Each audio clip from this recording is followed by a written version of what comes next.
প্রতিদিনের মতো আজকেও একটা ইমেল দিয়েই শুরু করতে চাই। জানি না কেমন লাগবে, আশা করছি আপনাদের ভালোই লাগবে। পড়ছি ঘটনাটি।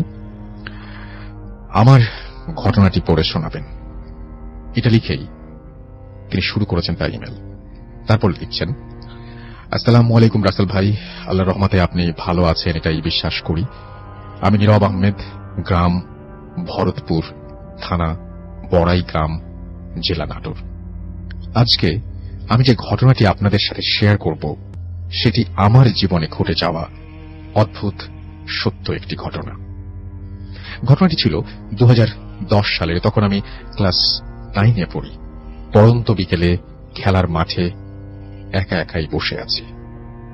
নীরব নিস্তব্ধতার মাঝেই হঠাৎ করে একটা কান্নার আওয়াজ আমার কানে ভেসে ওঠে। দেখলাম পাশে রাস্তা দিয়ে একটি ভ্যান গাড়ি দিয়ে কাউকে হাসপাতালে নিয়ে যাওয়া হচ্ছে। কৌতূহল বশত আমি কোনো কিছু না ভেবেই দৌড় দিয়ে হাসপাতালের গেটে যাই। সেখানে গিয়ে দেখতে পাই 15-16 বছরের একটি মেয়ে বিষ পান করেছে। আমার পাশেই তার মা কান্নাকাটি করছে। মেয়েটি বাঁচার জন্য আকাশের পানে অদ্ভুত দৃষ্টিতে চেয়ে আছে। আমি মেয়েটিকে কোলে নিয়ে দ্রুত ইমার্জেন্সির কেবিনের দিকে চলে যাই আর ডাক্তার ডাক্তার বলে চিৎকার করতে থাকি। মেয়েটি এক দৃষ্টিতে আমার দিকে তাকিয়ে আছে। হঠাৎ করেই সবকিছু নীরব হয়ে গেল। আমার নীলাভ চোখের সামনে মেয়েটির জীবনের শেষ সূর্যটা ডুবে যেতে দেখলাম। ইতোমধ্যে কর্তব্যরত ডাক্তার এসে তাকে মৃত ঘোষণা করলেন। আমার চোখের অশ্রু আর ধরে রাখতে পারলাম না। সেদিন রাতে আর ঘুমাতে পারিনি। বারবার মেয়েটির কথা মনে পড়ছিল আর কেন জানি মনে হচ্ছিল জীবন থেকে কোনো একটা কিছু হারিয়ে ফেলেছি। মনের গভীর ভালোবাসা থেকে মেয়েটির সে নীলাভ চোখের চাহনি যেন আমাকে কিছু বলতে চাইছিল। মাসখানেক পর থেকে শুরু হলো আমার জীবনের অদ্ভুত পদচারণা। সেদিন রাতে সেলফ স্টাডি শেষ করে খুব তাড়াতাড়ি ঘুমিয়ে পড়লাম। মনে হচ্ছিল আকাশ ভেঙে আমার চোখে কেউ একজন ঘুম নিয়ে এসেছে।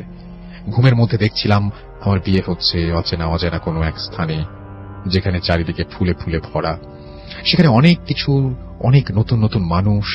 কিন্তু অদ্ভুত হলেও সত্য যে তাদের কাউকে আমি চিনি না। আমি অবাক হলাম। এরপর দেখলাম পালকি করে একজন মেয়েকে আমার সাথে এনে বসানো হলো।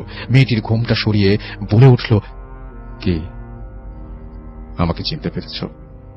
আমি দেখলাম এটি আর কেউ নয়, সেই মেয়েটি যে গত রাতে, গত 1 মাস আগে আমার কোলে মাথা রেখে মারা গিয়েছিল। আমার ঘুম ভেঙে যায়। নেহায়েত একটি স্বপ্ন ভেবে আমি উড়িয়ে দেই। কিন্তু অবিশ্বাস্য হলেও সত্য যে আমার ঘরের কোনো এক অদ্ভুত ফুলের গন্ধে ভরে গিয়েছিল। আমি যেন আর কিছু ভাবতে পারছিলাম না। এর মধ্যে আমার শরীর থেকে ঘাম ঝরতে শুরু করে। আমার চাল চলনে পরিবর্তন আসলো। পরিবারের সবাই আমাকে বলল, তুমি রাতে কার সাথে একা কথা বলো? আমি নাকি কারোর সাথে কথা বলি। এটাই ছিল তাদের প্রশ্ন, আমি কার সাথে কথা বলি। এভাবে প্রত্যেকটি দিন আমি তাকে স্বপ্নে দেখি যে সে আমার পাশে বসে আছে। প্রতিদিন ঘুমোতে যাবার আগে ভাবতাম, আজও কি সে আমার কাছে আসবে? এমনি কোনো একদিন সে আমাকে অনেক সুস্বাদু খাবার খেতে দেয়, যার স্বাদ গন্ধ আমাকে মুগ্ধ করে দিয়েছিল। সকালবেলা আমার মায়ের ডাকাডাকিতে ঘুম ভাঙলো। ঘুম ভেঙে যাওয়ার সাথে সাথেই গত রাতের সেই পোলাওয়ের গন্ধ আমার নাকে তীব্রভাবে লাগতে থাকে। আমি অবাক হয়ে যাই, কিন্তু এখনো স্বপ্নের ঘোর কাটেনি মনে করে উড়িয়ে দেই। মা আমার ঘর গোছাতে আসেন। এরপর মা আমাকে জিজ্ঞেস করেন আমি কাল রাতে কোথা থেকে পোলাও খেয়েছি। আমার কাপড় থেকেও নাকি পোলাওয়ের গন্ধ বের হচ্ছে। কি আশ্চর্য! তাহলে কি আজ অবধি যা হয়েছে তা সত্য? ঘটনা প্রবাহ আর আমি নিজের কাছে ধরে রাখতে পারিনি। সহসাই আমার মা বাবার কাছে সবকিছু খুলে বলি। তারা আমার সকল কথা শুনে অবাক হন এবং দ্রুত আমাকে একজন বড় হুজুরের কাছে নিয়ে যান। হুজুর আমাকে দেখে বলেন, তোমার উপর একটি পরী আছর করেছে, কিন্তু তোমাকে সে এত সহজে ছাড়বে না। এরপর তিনি আমাকে কিছু ঝাড়ফুঁক ও পানি পড়া দেন, সাথে একটি তাবিজও দেন। তাবিজ যেন কোনোভাবেই না হারায় সে ব্যাপারে তিনি বিশেষভাবে তাগিদ দেন। এরপর থেকে আমি আর তাকে স্বপ্নে দেখি না। সবকিছু ঠিকঠাকই চলছিল। এভাবে কেটে গেল 2টি বছর। এরই মধ্যে রিমি নামের একটি মেয়ের সাথে আমার বন্ধুত্ব হয়। গড়ে ওঠে ভালোবাসার সম্পর্ক। তাকে বিয়ে করব বলেই চিন্তা ভাবনা করে রেখেছিলাম। কোনো একদিন আমি মাঠে ফুটবল খেলার সময় তাবিজটি হারিয়ে যায়। অনেক খোঁজাখুঁজির পরেও আমি সেটা পাইনি। এরপর শুরু হলো আমার জীবনে কিছু অনাকাঙ্ক্ষিত ঘটনা। প্রতিদিনের মতোই আমি ওই দিন রাতের খাবার খেয়ে ঘুমিয়ে পড়েছি। আর কিছু নয়, স্বপ্নে পুরনো সেই স্মৃতি আমার নিদ্রা জগতে। আমি দেখতে পেলাম সাদা কাপড় পরে সেই মেয়েটি আমার পাশে দাঁড়িয়ে আছে, আর আমার দিকে অদ্ভুত ভাবে তাকিয়ে আছে। ওর চোখে মুখে অদ্ভুত মায়ার ছাপ, চোখের কোণে জমে আছে শত বছরের অভিমান। মনে হচ্ছে সে আমার উপর অনেক অভিমান নিয়ে বসে আছে। সহসা তার গাল বেয়ে অশ্রু ঝরছে। এরপর বেদনাময়ী কণ্ঠে কিছু লোমহর্ষক কথা সে আমাকে বলল। কেন এমন করলে? কেন মুছে গেল তার স্বপ্ন? সে আমার সাথে সম্পর্ক করতে চেয়েছিল এবং সে অন্য কারোর সাথে আমার সম্পর্ক হতে দেবে না। মেয়েটি এই কথাগুলো বলতে বলতে ছোট্ট ছেলেটির মতো ফুঁপিয়ে ফুঁপিয়ে কাঁদছিল, আর আমি শুধু তার দিকে অপলক দৃষ্টিতে তাকিয়েছিলাম। সহসা একটা মৃদু মলয়ের ঝাপটার শব্দে আমার ঘুম ভেঙে যায়। আমি চারিদিকে তাকিয়ে দেখি কেউ নেই সেখানে। ঘড়ির কাঁটায় তখন রাত 3টা বাজে। আমি আর কিছুই ভাবতে পারছিলাম না। আমার চারিদিক যেন অন্ধকার হয়ে আসছিল। এমনি সময় আমি দেখতে পেলাম আমার ঘরে 3-4টি আলো আড়াআড়ি ভাবে দৌড়াদৌড়ি করছে। আমি খুব ভয় পেলাম। আর সাথে বাড়ির আশপাশ থেকে অনেকগুলো শেয়াল কুকুরের কান্নার আর্তনাদ শুনতে পেলাম। মনে হচ্ছিল কেউ যেন তাদেরকে চিপিয়ে খাচ্ছে। দূর থেকে আজানের ধ্বনি ভেসে আসলে সবকিছু স্বাভাবিক হয়ে যায়। সকালবেলায় আবারও হুজুরের কাছে যাবো বলে রওনা দিচ্ছিলাম। হঠাৎ করে আমার ফোনে কল আসলো। রিমি নামের সেই মেয়েটি নাকি গত রাতে রোড অ্যাক্সিডেন্টে মারা গেছে। কি? কিছুই বুঝে উঠতে পারছিলাম না। হুজুরের কাছে গিয়ে পুনরায় সব ঘটনা খুলে পড়লাম। তিনি আমাকে আবারও একটি তাবিজ দেন, যা আজও আমাকে বহন করে বেড়াতে হচ্ছে। যুগের দাবিতে কেটে গেছে অনেকগুলো বছর, কিন্তু আজও আমার হৃদয়ে দাগ কেটে আছে সেই তিক্ত ঘটনাগুলো, যার ব্যাখ্যা আমি আজও মেলাতে পারিনি। আজও রাত হলে মনের মাঝে হু হু করে কেঁদে ওঠে, আর অদ্ভুত সব কর্মধারা মনে করিয়ে দেয় কি দোষ করেছিল বিষপান করা সেই মেয়েটি, আর কেনই বা সে বিষপান করেছিল? কেনই বা মর্মান্তিক সড়ক দুর্ঘটনায় রিমির জীবন চলে গেল? কোন কিছুই যেন মেলাতে পারি না আমি। তবুও মনে হয় নিহত আত্মা আজও জেগে আছে আমার জন্য। হয়তো সে অনেক অনেক অভিমান নিয়ে বসে আছে আমার চিরচেনা সেই খাটের পাশে, হয়তো ভালোবাসা পাওয়ার জন্য আমার কাছাকাছি আসার চেষ্টা করে, কিন্তু অদৃষ্টের এই নির্মম পরিহাসে আসতে পারে না আমার কাছে। হঠাৎ করে মাঝে মাঝে ঘুম ভেঙে যায়। মনে হয় মেয়েটি আমার কাছেই দাঁড়িয়ে আছে। আমি যেন এখনো তার কান্নার আর্তনাদ আর তার সেই সবসময় দোয়া করি আল্লাহ যেন আমার হারিয়ে যাওয়া রিমি আর সেই মেয়েটিকে ক্ষমা করে দেন। এই ছিল আমার জীবনে ঘটে যাওয়া ধ্রুব সত্য ঘটনা। এখন আমি আল্লাহর রহমতে অনেক ভালো আছি। ঘটনাটি ঠিক মতো গুছিয়ে লিখতে না পারার জন্য আমি আন্তরিকভাবে ক্ষমা প্রার্থী। এই মুহূর্তে যে ঘটনাটি পড়বো সেটা একটা ইমেইল, এবং সেই ইমেইলে আপনাদের সবাইকে আমন্ত্রণ জানাচ্ছি। যেভাবে লিখছি আমি সেভাবেই পড়ছি। আশা করছি যে ইমেইলটা আপনাদের ভালো লাগবে। আসসালামু আলাইকুম। শুরুতে বলিনি আমি গুছিয়ে লেখার মতো মানুষ না। কোনো বানান কিংবা কোনো শব্দ ভুল হলে ক্ষমার চোখে দেখবেন।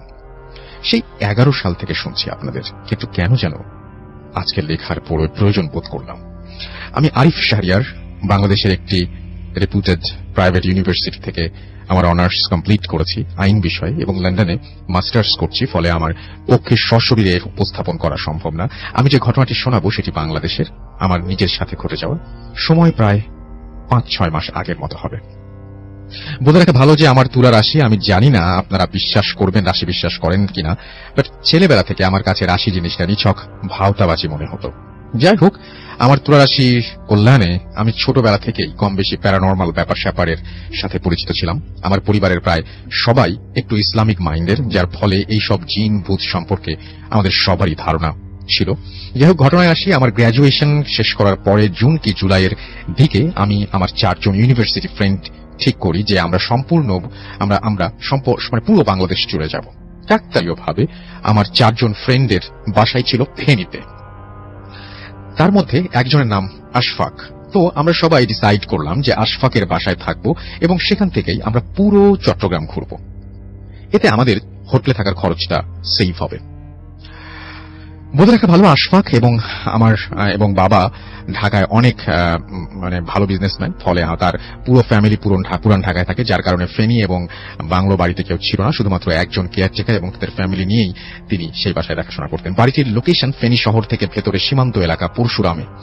বাড়ি থেকে রাতের বেলায় ভারত সীমান্ত স্পষ্ট দেখা যায়, ভারত বাংলাদেশ সীমান্ত স্পষ্ট দেখা যায়। সেই এলাকায় খুব কম পাকা বাড়ি থাকায় মাগরিবের আজানের সময় রীতিমতো পিন ড্রপ সাইলেন্স চারিদিকে একদম বিরাজ করে। আমরা 2 জন আমাদের প্ল্যানের একদিন আগেই সেই বাসায় যাই। বাকি 2 জনের ঢাকা থেকে একদিন পরে আসার কথা ছিল। বলে রাখা ভালো, বাসাটি 3 বিঘা জমির ওপরে বানানো এবং ডুপ্লেক্স। আমরা যেই দেখলাম কেয়ারটেকার কাকার কাছে ছেলে আমাদের জন্য দোতলায় আলাদা রুম গুছিয়ে রেখেছে এবং পাশের হোটেল থেকে লোক আসছে আমরা কি খাবো শুনতে। আমি যে ফ্রেশ হওয়ার জন্য বাথরুমে গেলাম, বাট একটি জিনিস খেয়াল করলাম, এত আলিশান একটি বাথরুম বাট কোনো আয়না নেই। আমি একটু খুঁতখুঁতে স্বভাবের, আমার কাছে ব্যাপারটা খুব বিরক্ত লাগলো, কিন্তু আজব ব্যাপার হলো বাথরুম না, পুরো বাসায় কোথাও আমি কোনো আয়না পেলাম না। অনেক টায়ার্ড থাকার কারণে ব্যাপারটা আর ভেবে ওঠেনি। নিজের ব্যাগের ছোট আয়না দিয়ে এই কাজ চালিয়ে নিলাম। 7টার সময় হোটেল থেকে আমাদের খাবার নিয়ে এলো কেয়ারটেকার সাহেব এবং তার ছেলে। আবার খেতে খেতে সবাই মিলে গল্প করার সময় এক ফাঁকে কিচেনের দরজার ওপরের কোনায় একটা বড় মাছ দেখতে পেলাম। অনেক বড়, বলতে গেলে 6-7 ফিট হবে, এবং মাছটি লম্বালম্বি ভাবে দরজার কোনায় ওপরে দাঁড়িয়ে আছে। মাছটি দেখে আমাদের দেখা টিপিক্যাল কোনো মাছ মনে হলো না, অনেকটা রূপচাঁদা মাছ, কিন্তু শরীরটা ছোপ ছোপ ডোরা কাটা। বাসায় নতুন হওয়ার কারণে আমি ভাবলাম এটা হয়তো কোনো শোপিস টোপিস হবে। আমি আশফাককে ডাকতে যেই দেখলাম মাছটি নিচে পড়ে গেল। এইটা দেখে আমি প্রচুর ভয় পেলাম। আমার সামনে থাকা প্লেট রীতিমতো পড়ে গেল নিচে। সবাই অবাক হলো। কি আমি প্যানিক করতে করতে সবাইকে বললাম, বাট খেয়াল করলাম কেয়ারটেকার চাচা আমার কথায় একটু ইতস্তত হলেন না। উল্টো তিনি বললেন, মনে হয় বাঁধনগুলো আবার লাগাতে হবে।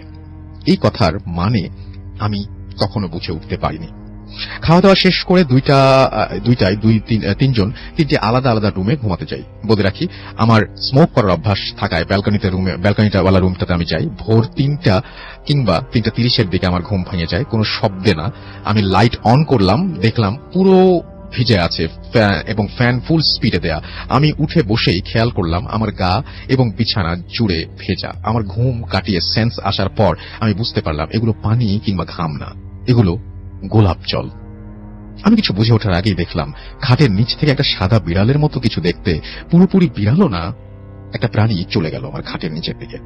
আমি এইটা দেখে এত ভয় পাই যে চিৎকার করে পাশের রুমে চলে যাই, কিন্তু কাউকে না পেয়ে আমি নিচতলায় যেতে যেতে সেন্সলেস হয়ে যাই। সকালে জ্ঞান ফিরলে আশফাক প্রথমেই আমাকে বলে, কোনো কিছু জিজ্ঞেস না করি, তোর কাপড়ের ব্যাগ কোথায়? আমি একটু বিরক্ত হই, জিজ্ঞেস করি। ও আমাকে বলে, সত্যি করে বলতো তুই তোর কোন আয়না এনেছিস আজকে?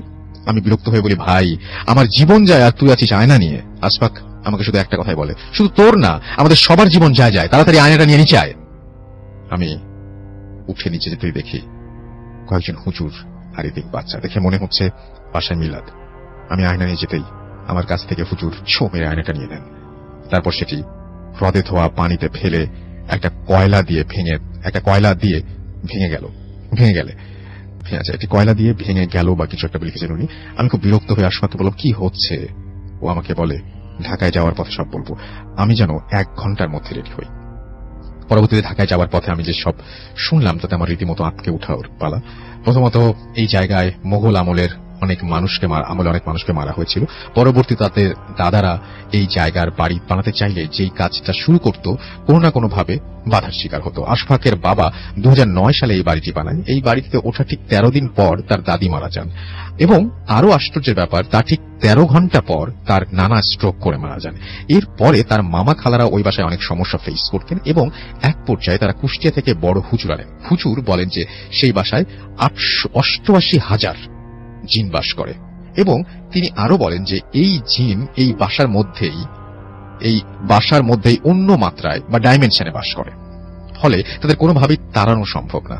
হুজুর আরো বলেন যে বাসার সকল জিনিস যেগুলো প্রতিফলন করে সেগুলো সরাতে হবে, অর্থাৎ বাসায় এমন কোনো জিনিস রাখা যাবে না যেগুলো নিজের চেহারা দেখা যায় কিংবা আলোক শিখা প্রতিফলন করে, কারণ এই সব জিনিস নাকি তাদের ডাইমেনশনে আসে সাথে আমাদের ডাইমেনশনের সংযোগ তৈরি করে দেয়। আমি আয়না নিয়ে যাবার ফলে আমার আয়না দিয়ে সেই সব জিন পুনরায় আবার আমাদের ডাইমেনশনে আসার রাস্তা পায়, যার ফলে ওই দিন বাসার বন্ধ বাঁধন খুলে গিয়ে এবং কিচেনে মাছ রূপে কাউকে দেখেছিলাম। আমি আশফাককে শেষ একটা কথা বলেছিলাম যে তাহলে কেয়ারটেকার কাকা বাসায় কিভাবে থাকে। আমাকে আশফাক বলেছিল তা মনে হয় এখনো আমার শরীরে কাটা দিয়ে ওঠে। ও বলল যে বাসায় কোনো কেয়ারটেকার থাকে না, যিনি ছিল তিনি 1 বছর আগে এই বাসায় মারা গেছেন সাপের কামড়ে। তার ফ্যামিলি এখন ঢাকায় আশফাকদের বাসায় থাকে, আর তার ছেলে ফেনী শহরে সিএনজি চালায়। আমি জানি না এটি ভয়ের কিনা, বাট আমার কাছে অনেকটা আনসলভড মিস্ট্রি। আমার জীবনের অনেক ঘটনা আছে, একদিন সময় করে ভয়েস মেইলে দিব। আমার জন্য দোয়া করবেন। ভূত এফএম এর জন্য শুভকামনা। আরিফ শাহরিয়ার লিখেছেন লন্ডন থেকে। ধন্যবাদ রাসেল ভাই। আমি রাজীব, এসেছি গাজীপুর থেকে, আর আমার হোম ডিস্ট্রিক্ট হচ্ছে টাঙ্গাইল। জি। তো আজকে আমি যে ঘটনাটি শেয়ার করব এটি আমার সংগ্রহ করা একটি ঘটনা। এটি গাজীপুরের একটি ঘটনা, আর যার সাথে আসলে ঘটনাটি ঘটে তিনি একজন বাঁশি বাদক এবং তিনি খুব সুন্দরভাবে তিনি বাঁশি বাজান এবং বিভিন্ন টিভি প্রোগ্রামেও সে বাঁশি বাজাতেন। সো এই ঘটনাটি তার সাথে ঘটে 1983 সালের দিকে। সো তখন আমরা জানি যে স্বাভাবিকভাবে গাজীপুরের যে এখন যে ক্রাউডের যে ব্যাপারটা এটা কিন্তু ছিল না, তখন আসলে অনেক উন্মুক্ত একটা প্লেস ছিল গাজীপুর।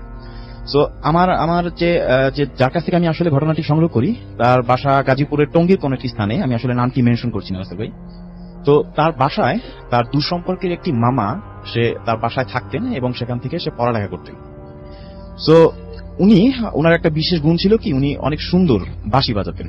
জি, অনেক সুন্দর বাঁশি বাজাতেন এবং সে দিনের বেলায় আসলে বাঁশিটা বাজাতেন না, সে বাঁশি বাজাতেন রাতের বেলায়। এবং যখন সে বাঁশি বাজাতেন সে একটি নীরব কোন একটা স্থান সে আসলে বেছে নিতেন, যেমন হাওরের পার বা বিলের পার। সো লোকটি ছিল অনেকটা শান্ত স্বভাবের এবং খুবই ভালো একজন মানুষ ছিলেন। জি। তো সে সেখানে থাকে, তাদের বাসায় থাকে সে বেশ কয়েক বছর। তো তারপর সে হঠাৎ করে একদিন সে বিয়ে করে ফেলে। জি। সে বিয়ে করে ফেলে এবং তাদের বাসায় সে চলে আসে তার বউ সহ একদম। তাও একটু সহ নিয়ে চলে আসে এবং তার সপ্তাহখানেক পরে সে তাদের বাসা থেকে কাপাসিয়া, গাজীপুরের একটি জায়গা, তো কাপাসিয়ায় সে ওখান থেকে চলে যায়। জি।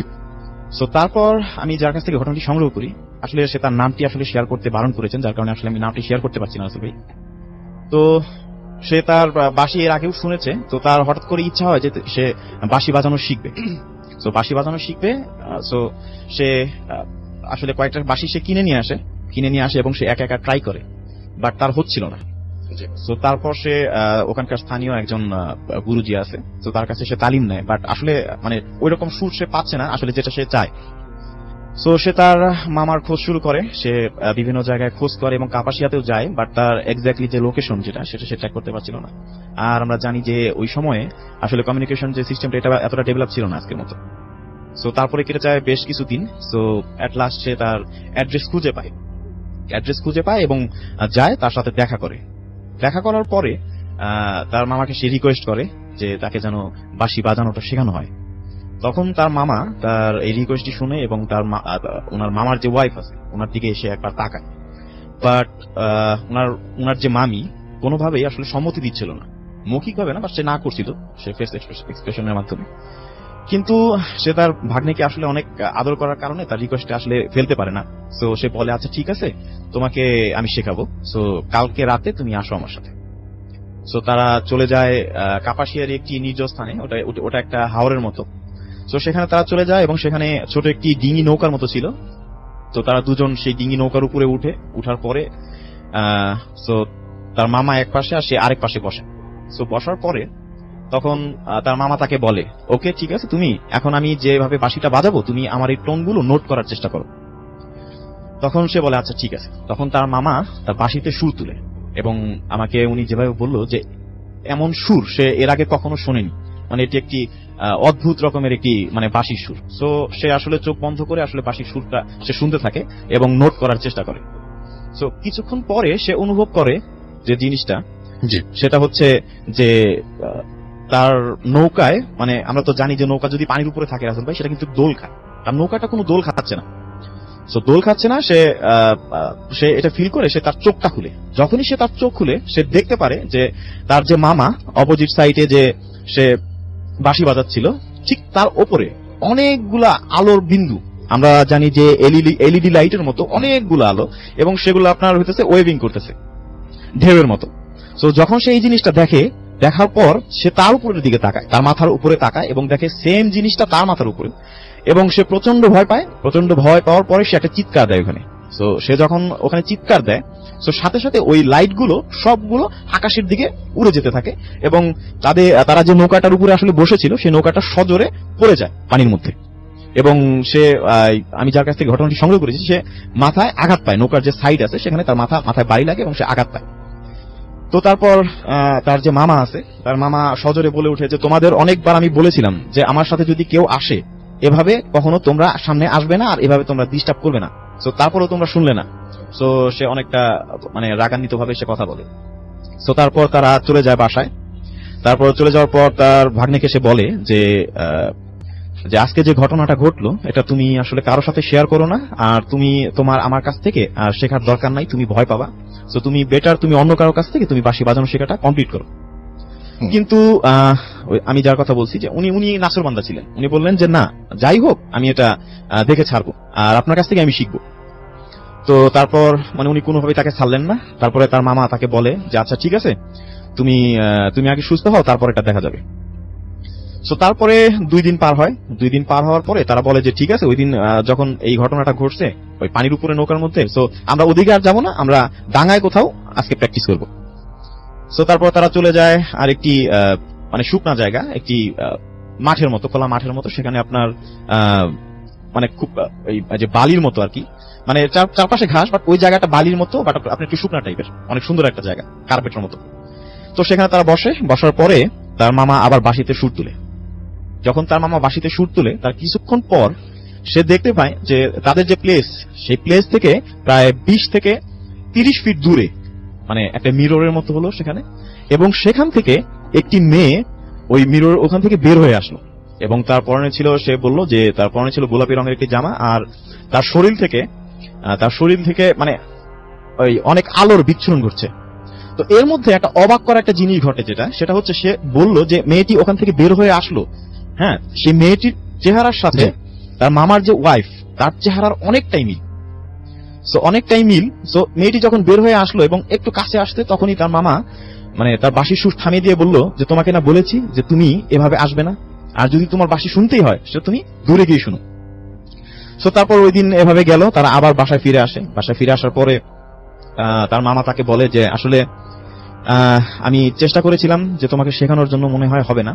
সো আর এখানে যে ব্যাপারগুলো ঘটলো সেগুলো আসলে তুমি আসলে কারোর সাথে শেয়ার করো না, আমি জীবিত থাকা অবস্থায় তুমি কারোর সাথে শেয়ার করো না। তারপরেও সে বললো যে আচ্ছা ঠিক আছে, আপনি আমাকে বেসিক কিছু টোন আমাকে শেখান, যেগুলো দিয়ে আমি মানে পরবর্তীতে একজন শিল্পী হতে পারি আর কি। সো সে তারপরেও সে তার মামার কাছে কিছুদিন থাকে এবং কিছু শিখে তার মামার কাছে কিছু নোট করে। বাট সে যে জিনিসটা বললো যে এখনো সে তার মামার মতো পারফরমেন্স করতে পারে নাই, এবং সে বলে যে আমার মামার 10% আমি যাইতে পারিনি। এই ছিল রাসেল ভাই আমার প্রথম ঘটনা।